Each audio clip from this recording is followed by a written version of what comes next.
رسول کریم صلی اللہ علیہ وسلم نے اپنی 3 پسندیدہ چیزوں کو بیان فرمایا تو حضرت ابو بکر رضی اللہ تعالیٰ عنہ نے دربار رسالت میں عرض کیا، صدقت یا رسول اللہ صلی اللہ علیہ وسلم، اے اللہ کے رسول صلی اللہ علیہ وسلم آپ نے سچ فرمایا۔ حبب الی من الدنیا ثلاث، مجھے بھی دنیا کی 3 چیزیں پسند ہیں۔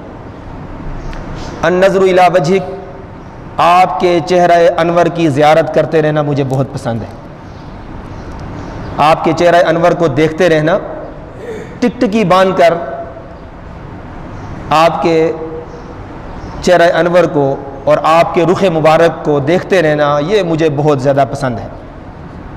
وَإِنفَاقُ مَالِي عَلَىٰ أَمْرِكَ، اور اپنے مال کا آپ کے حکم کے اوپر لٹاتے رہنا اور خرچ کرتے رہنا، یہ مجھے بہت پسند ہے۔ اور میری لخت جگر نور نظر میری بیٹی عائشہ صدیقہ کا آپ کے نکاح کے اندر ہونا، آپ کے عقد کے اندر ہونا، یہ مجھے بہت پسند ہے کہ مجھے سسر کہا جائے، آپ کو داماد کہا جائے، یہ نسبتیں اور قسمتیں مجھے بہت پسند ہیں۔ چنانچہ حضرت ابو بکر رضی اللہ تعالیٰ عنہ، اب وقت چونکہ بہت قلیل ہے، چند باتیں حضرت ابو بکر کی پسندیدہ جو چیزیں ہیں ان کے حوالے سے آپ کی خدمت میں عرض کرنی ہے۔ آپ نے فرمایا النظر الی وجہک، آپ کے چہرہ انور کی زیارت کرتے رہنا مجھے بہت پسند ہے۔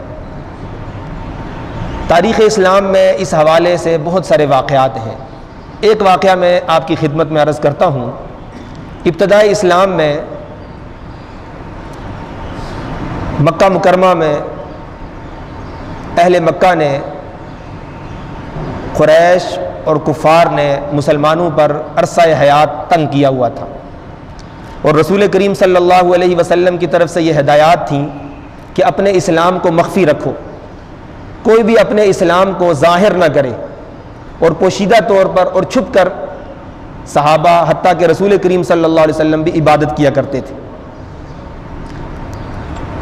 لیکن ایک موقع پر حضرت ابو بکر رضی اللہ تعالیٰ عنہ نے رسول کریم صلی اللہ علیہ وسلم کی بارگاہ اقدس میں عرض کی، یا رسول اللہ صلی اللہ علیہ وسلم مجھے اجازت دیجیے تاکہ حرم محترم میں مسجد کعبہ میں جا کر کلمہ حق بلند کروں اور اسلام کی کھلم کھلا تبلیغ اور دعوت دوں۔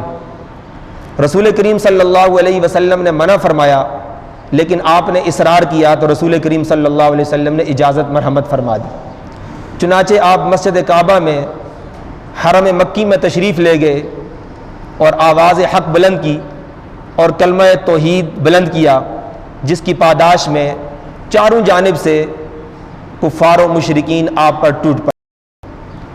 القصہ آپ کو لہولہان کر دیا اور یہاں تک کہ آپ بے ہوش ہو گئے۔ لیکن جب ہوش آیا تو زبان اقدس پر سب سے پہلا جو جملہ تھا وہ یہ تھا کہ میرے آقا صلی اللہ علیہ وسلم کا کیا حال ہے،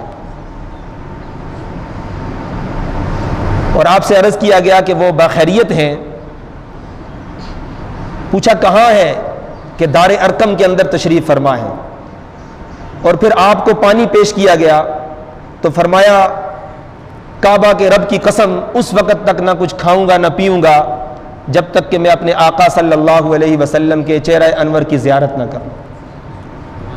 چنانچہ ارقم رضی اللہ تعالیٰ عنہ کے گھر دار ارقم میں دربار رسالت میں حاضر ہوئے اور آپ صلی اللہ علیہ وسلم کے جسم اطہر سے لپٹ گئے اور لپٹ کر رونا شروع کر دیا۔ حضور اکرم صلی اللہ علیہ وسلم کے آنسو بھی نکل پڑے، اور یہ منظر دیکھ کر سارے صحابہ رو پڑے۔ تو فرمایا النظر الی وجہک، آپ کے چہرہ انور کی زیارت کرتے رہنا مجھے بہت پسند ہے، کہ میں آپ موجود ہوں، ابو بکر کی آنکھیں ہوں اور آپ کا رخ انور ہو، اور ابو بکر ٹکٹکی باندھ کر آپ کے چہرہ انور کی زیارت کرتا رہے۔ دنیا کی سب چیزوں سے ابو بکر کو یہ چیز بہت پسند ہے۔